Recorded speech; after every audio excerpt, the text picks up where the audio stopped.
Warahmatullahi wabarakatuh.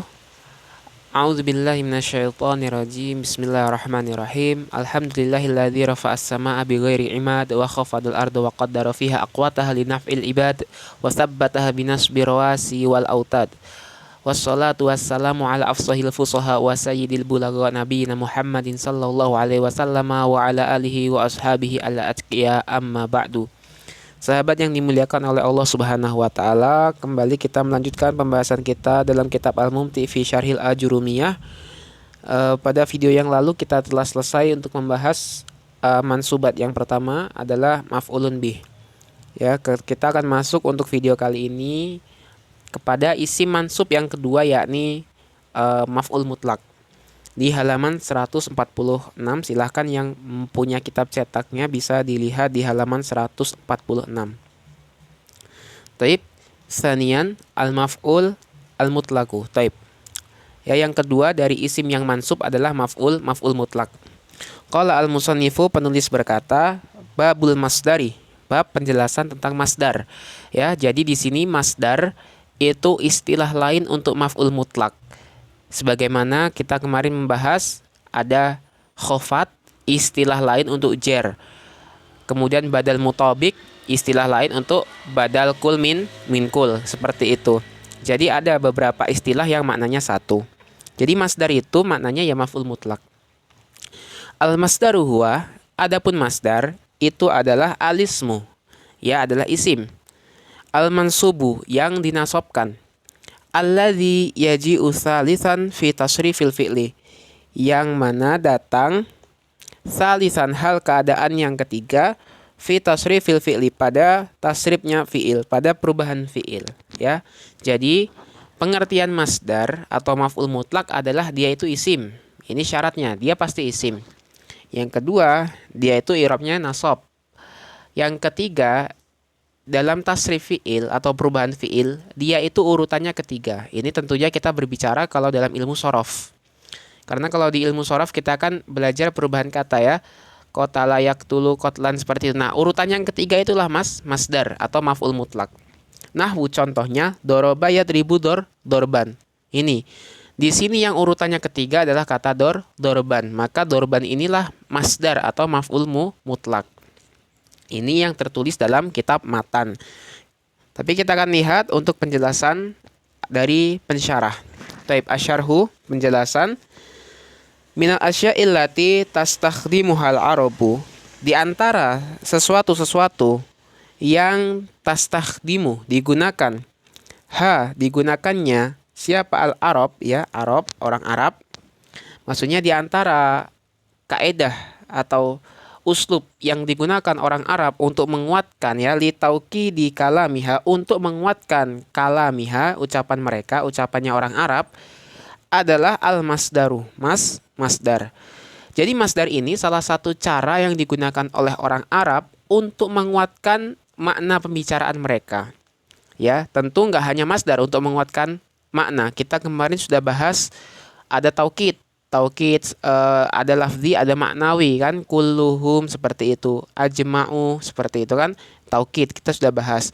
Ada juga nun taukid yang tersambung dengan fi'il mudhari'. Kemudian ada lagi huruf qad, kan, begitu. Jadi banyak cara orang Arab untuk menguatkan makna ucapan mereka. Salah satunya adalah menggunakan masdar atau maf'ul mutlak. Kita akan lihat hasyiah atau catatan kaki nomor 1 di bawah sini. Ya, kita lihat catatan kakinya. Fa idza qila, maka apabila dikatakan qatalal harisu al-lissa, ya, telah membunuh siapa al-haris. Al-haris itu penjaga, ya, satpam lah kalau bahasa kita. Telah membunuh seorang penjaga akan al-lissa, pencuri. Di sini qatala fi'il madi, membunuh qatala. Siapa yang membunuh? Al-haris, penjaga. Siapa yang dibunuh? Al-lissa, pencuri. Ini kan kalau kita dengar seperti apa? Faqad yasta'zimu sami'ul qatla. Maka boleh jadi yasta'zimu, menganggap besar, as-sami'u, orang yang mendengar, al-qatla, akan pembunuhan. Maksudnya gimana? Ketika kita mengatakan penjaga itu telah membunuh seorang pencuri, Tentu orang yang mendengarkan merasa apa ya, itu perbuatan yang sangat besar. Mana mungkin seorang penjaga membunuh pencuri, karena perbuatan membunuh itu perbuatan yang sangat besar, kan begitu. Fayatawahamu annal muroda dorobahu la kotalahu. Sehingga muncul dugaan, sehingga orang yang mendengar ucapan tersebut menyangka atau mengira bahwasanya yang dimaksud adalah si penjaga itu hanya memukul, bukan membunuh pencurinya. Jadi kan kita kan kalau bahasa Indonesia ada namanya majas hiperbola, begitu ya. Ada majas hiperbola. Kita sering dengar orang misal mengatakan digebukin setengah mati, seperti itu, digebukin setengah mati. Ini kan sangat besar ya, kayak setengah mati kayak gimana gitu kalau setengah mati, sehingga orang yang dengarkan ya maksudnya bukan setengah mati mungkin, tapi digebukin sampai babak belur, maksudnya mungkin seperti itu. Nah, sama ketika orang Arab mendengar seperti ini ya, qatalal harisu al-liso, penjaga telah membunuh seorang pencuri, ya mungkin orang Arab mendengar paling nggak dibunuh, paling digebukin sampai mau mati, mungkin seperti itu. Akan tetapi falidaf ihadal wahmi yaitu nabil masdari, maka untuk menghilangkan keraguan atau dugaan-dugaan tersebut, yaktuna, mereka orang-orang Arab mendatangkan bil masdari, mendatangkan masdar atau maf'ul mutlak. Dalam hal ini kata qatala masdarnya adalah qatlan, ya. Liyata'akkada makna fi'li, untuk menguatkan makna fi'ilnya. Jadi ketika tadi muncul dugaan bahwa sebenarnya penjaganya itu nggak membunuh, cuman mungkin memukul. Makanya supaya yang mendengar itu betul-betul yakin bahwa yang dilakukan penjaga itu adalah membunuh, bukan sekedar digebukin setengah mati, maka mereka menggunakan uslub atau kaidah masdar di sini. Fayaquluna, sehingga mereka berkata qatalal harisu al-lissa qatlan. Nah, di sini pakai kata qatlan menggunakan masdar atau maf'ul mutlak. Sehingga kalau sudah dikatakan qatalal harisu al-lissa qatlan, berarti menterjemahkannya seorang penjaga telah benar-benar membunuh seorang pencuri, atau seorang penjaga telah membunuh seorang pencuri dengan sebenar-benarnya, real, nggak dibuat-buat, bukan sekedar majas hiperbola, tapi memang kenyataan di lapangan si penjaganya sudah membunuh seorang pencuri, seperti itu. Jadi untuk menguatkan maknanya, supaya orang nggak menduga-duga lagi, seperti itu. Taib, kemudian wal masdaru, dan adapun masdar, huwa lismul mansubul ladzi yaji'u tsalitsan fi tasrifil fi'li. Ini sudah tadi ya kita bahas bahwasanya masdar adalah isim mansub yang datang dalam urutan ketiga pada tasrif fi'il. Wal muradu bi tasrifil fi'li, dan adapun yang dimaksud dengan tasrifnya fi'il, ya ini ada istilah tasrif fi'il. Apa itu tasrif fi'il? Tasrif fi'il adalah tahwiluhu, perubahannya fi'il, ya. Tasrif itu maknanya tahwil atau perubahan. Min sigotin ila sigotin, dari suatu sigoh atau suatu bentuk ila sigotin, kepada suatu bentuk yang lain. Nah, jadi namanya tasrif itu adalah perubahan fi'il dari suatu bentuk ke bentuk yang lain. Jadi nanti namanya fi'il itu kan ada fi'il madi, bisa berubah ke fi'il mudhari, bisa berubah ke fi'il amr, bisa berubah ke masdar, bisa berubah ke isim fa'il, bisa berubah ke isim maf'ul, dan seterusnya. Ini namanya tasrif fi'il. Ta'ti bil madi masalan, ya. Jadi fi'il itu datang dari madi. Misalnya summal mudhari, kemudian berubah ke bentuk mudhari, summal ismil ladzi huwal masdar, kemudian berubah lagi menjadi isim yang dinamakan dengan masdar, seperti itu. Jadi masdar itu kalau dalam tasrif fi'il urutannya ketiga.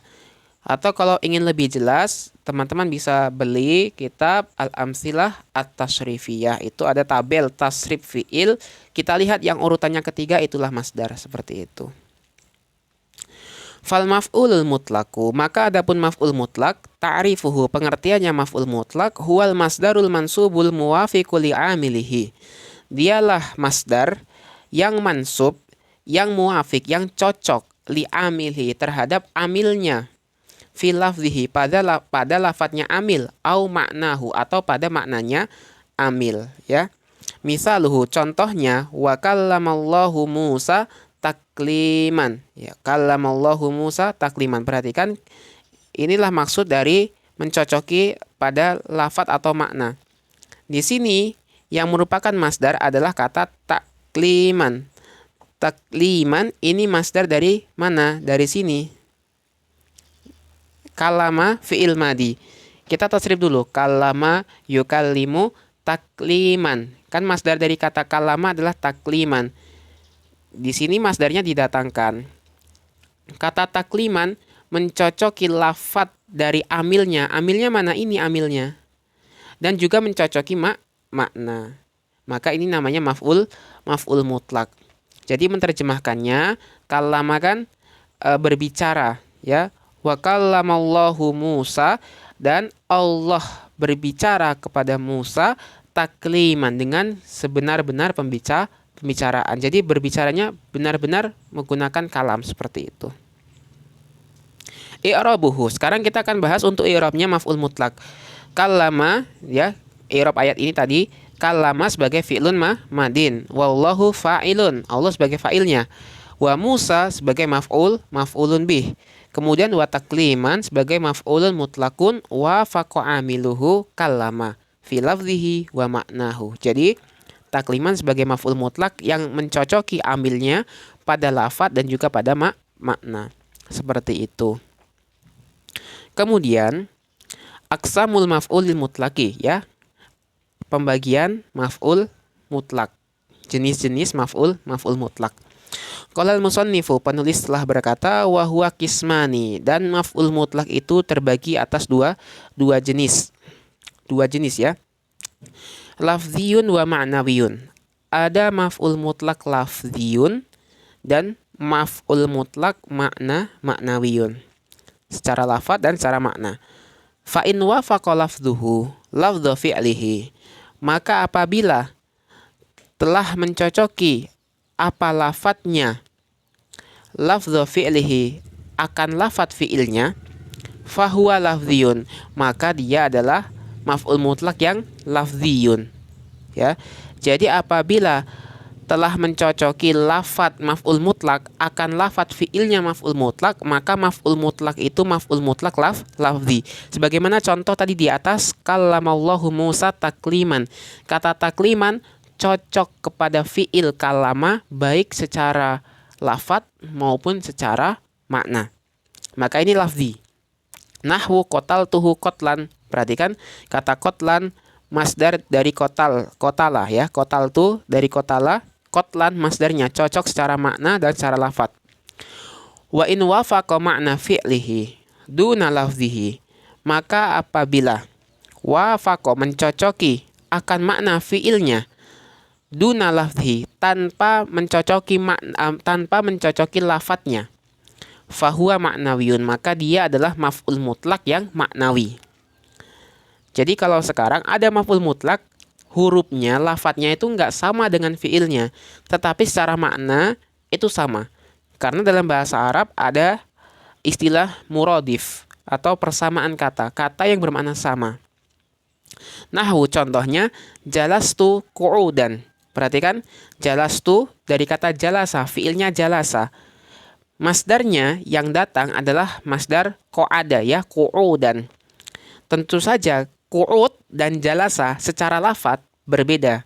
Tapi kalau secara makna sama, ya, duduk, jalasa duduk, qa'ada juga duduk. Maka qu'udan ini maf'ul mutlak. Maf'ul mutlak maknawi karena lafadznya tidak sama tapi maknanya sama. Begitu pula wa qumtu wukufan. Qumtu dari kata qama. Wukufan dari kata waqafa. Waqafa, wukuf, dan koma tentu saja berbeda secara lafadz, tetapi secara makna sama. Maka wukuf dia sebagai maf'ul mutlak yang dia itu maknawi. Kemudian wa ma asbaha dzalika, dan yang semisal hal tersebut. Jadi kalau maf'ul mutlak atau masdarnya itu hanya mencocoki hanya mencocoki maknanya saja, tapi lafadznya berbeda, maka dia maf'ul mutlak yang maknawi. Asyarhu, sekarang kita akan dapatkan pemahaman yang lebih dari penjelasan pensyarah di sini. Yanqasimul maf'ul mutlaku ila qismaini. Terbagi maf'ul mutlak kepada dua jenis, ya. Jadi maf'ul mutlak itu terbagi menjadi dua jenis. Maf'ulun mutlakun lafziyun, ya. Yang pertama adalah maf'ul mutlak lafzi, wa huwa ma yuwafiqul fi'lan nasiba. Dan maf'ul mutlak lafzi adalah apa yang mencocoki fi'il yang menasobkannya, ya. Fi lafzihi wa ma'nahu, pada lafaz dan maknanya. Jadi kan maf'ul mutlak itu kenapa di i'rab nasab? Tentu ada sebabnya, kan begitu. Kalau misal nih fa'il kan kita i'rab rofa. Sebabnya karena ada fi'il, kan begitu. Kemudian khobar kita i'rab rofa karena ada mubtada. Kemudian isim majrur kita i'rab jar karena ada huruf jar, misalnya gitu. Nah, itu namanya amil. Huruf jar, fi'il, mubtada tadi itu namanya amil. Di sini maf'ul mutlak ketika dia nasab, ada yang menyebabkan dia nasab tentunya. Nggak mungkin ujuk-ujuk nasab, kan begitu. Nah, yang menasabkan dia kan tadi fi'il. Nah, maka ketika maf'ul mutlak ini makna dan lafadznya itu sama dengan fi'il yang menasabkan dia, maka adalah dia itu namanya maf'ul mutlak lafzi. Bian yakuna mustamilan ala hurufihi, yakni maf'ul mutlak itu mencangkup huruf-hurufnya fi'il tersebut. Contoh tadi kan dorobtuhu dorban. Kata dorban ini maf'ul mutlak, mencangkup huruf-huruf dari fi'il doroba, ya. Dorban, doroba, kan gitu. Sama doroba, mencangkup huruf-hurufnya. Mithlu farahtu farhan, ya. Farhan, faroha, mencangkup huruf-huruf dari farohtu. Karena farohtu aslinya faroha. Fariha afan, farihtu farhan. Fa inna hurufal fi'li, maka sesungguhnya huruf-huruf fi'il fariha, ya, fi'ilnya fariha, hiya nafsu hurufil masdaril faroh, dia adalah huruf-huruf yang sama dengan huruf-huruf masdar, yakni al-faroh. Wa minhu qauluhu ta'ala, dan di antara maf'ul mutlak lafzi adalah firman Allah Ta'ala, sallu alaihi wasallimu tasliman. Perhatikan, tasliman, saya kasih garis dulu. Ini maf'ul mutlaknya tasliman di sini. Tasliman ini mencangkup huruf-hurufnya dari fi'il sallimu. Karena sallimu adalah amil yang membuat tasliman ini nasab. Maka dia maf'ul mutlak lafzi. Karena lafadznya cocok, maknanya juga sama. Seperti itu. Kemudian kita akan lihat ke bawah. Yang jenis kedua. Yang maf'ulun mutlakun ma'nawiyun. Ada maf'ul mutlak sekarang namanya maf'ul mutlak maknawi. Wa huwa ma yuwafiqul fi'lan nasibalahu fi ma'nahu duna lafzihi. Dan dia, yakni maf'ul mutlak maknawi, adalah apa-apa yang mencocoki fi'il yang menasabkannya fi ma'nahu, pada maknanya, ya, pada maknanya fi'il, duna lafzihi, tanpa lafadznya fi'il. Nah, kalau sekarang ketika masdarnya tadi itu yang sama dengan fi'ilnya itu hanya maknanya saja, tapi lafadznya beda. Wa dzalika bi an takuna huruful masdari ghairu hurufi fi'lihi. Yang demikian itu karena huruf-huruf masdar bukanlah huruf-huruf fi'ilnya, ya, fi'il yang menasabkan masdar tersebut.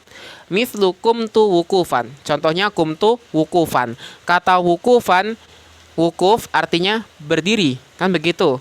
Sama dengan kata koma juga berdiri. Tetapi antara wukuf dan koma hurufnya berbeda. Waqafa dan ko iya mim itu berbeda. Ingat berbeda. Maka meskipun di sini lafadznya berbeda tapi karena maknanya sama, maka dia tetap maf'ul mutlak, tapi namanya maf'ul mutlak maknawi, seperti itu. Afwan, bukan koyama ya, tapi kowama. Kowama karena koma yakumu pakai wawu. Qaf wawu mim ya. Qaf wawu mim. Taib. Kemudian fa inna ma'nal fi'li qama, maka sesungguhnya makna fi'il qama huwa ma'nal masdaril wukuf. Dia itu maknanya sama dengan makna masdar al-wukuf ya. Wukuf dengan koma maknanya sama. Walakinnal hurufa mukhtalifatun. Akan tetapi hurufnya itu mukhtalifatun, berbeda. Wa mithluhu, dan sepertinya. Ya, seperti contoh itu adalah farahtu sururon. Farihtu sururon.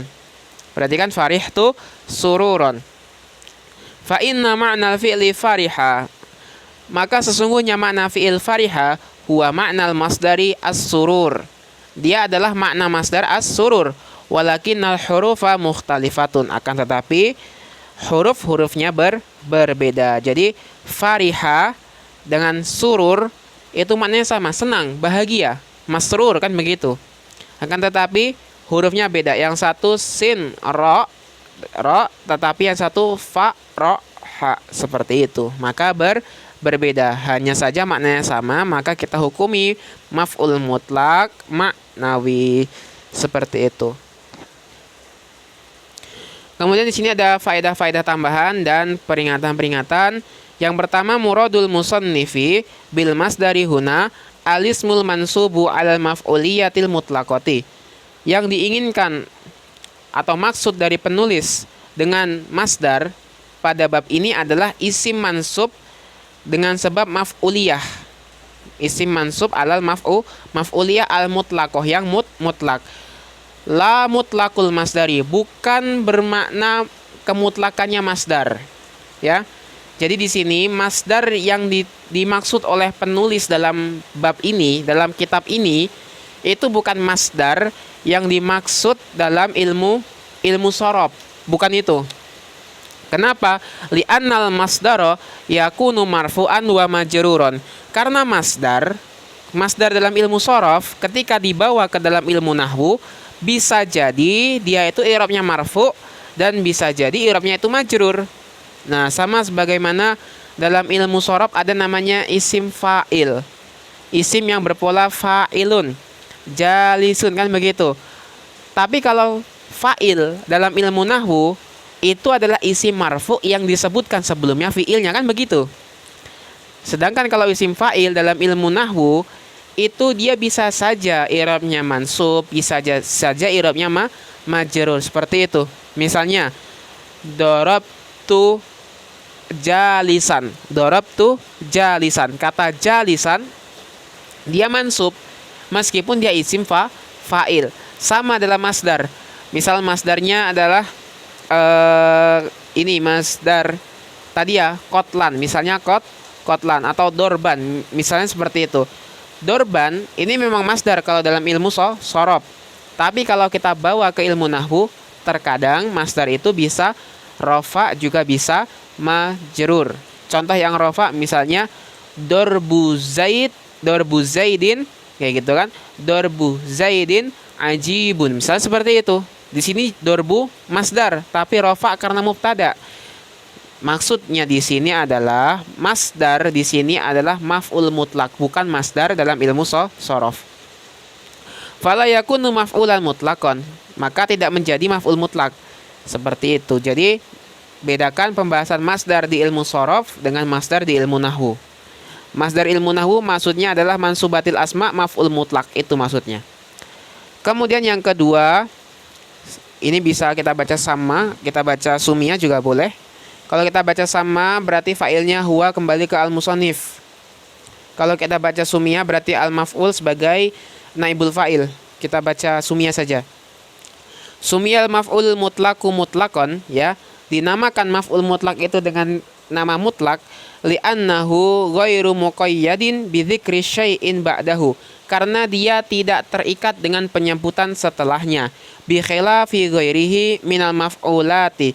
ya, berbeda dengan selainnya dari maf'ul yang lain, ya, karena kan maf'ul dalam ilmu nahwu nggak cuma satu, ada maf'ulun bih, maf'ul mutlak, maf'ul fihi, maf'ul li ajlih, ya.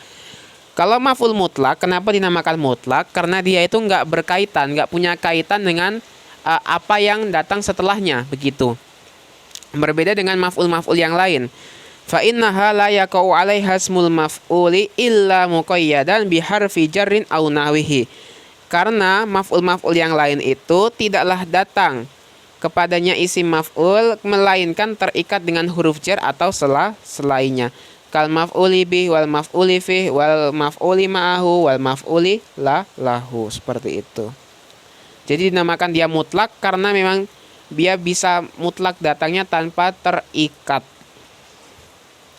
Kemudian yang ketiga, hunaka masadiru wa asma'u masadira tu'rabu haitsuma waqa'at maf'ulan mutlaqan wa ilaika ba'duha labbaika hasya lillah ma'adallah wa subhanallah. Perhatikan di sini penulis memberikan kepada kita suatu informasi yang penting, ya, bahwasanya ada beberapa masdar dan isim-isim masdar yang di-i'rab sebagai maf'ul mutlak.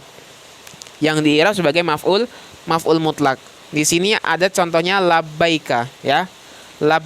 Labbaika. Nah, kata labbaika ini maf'ul mutlak. Kemudian hasya lillah. Ini juga maf'ul mutlak. Ma'adzallah. Ini juga maf'ul mutlak.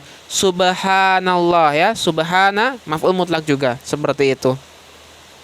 Wa fi kullin hudhifal fi'lu wa baqiyal maf'ulul mutlaqu kamastashharat ta'biratun katsiratun mu'allafatun min maf'ulin mutlaqin mahdhufin fi'luhu, ya.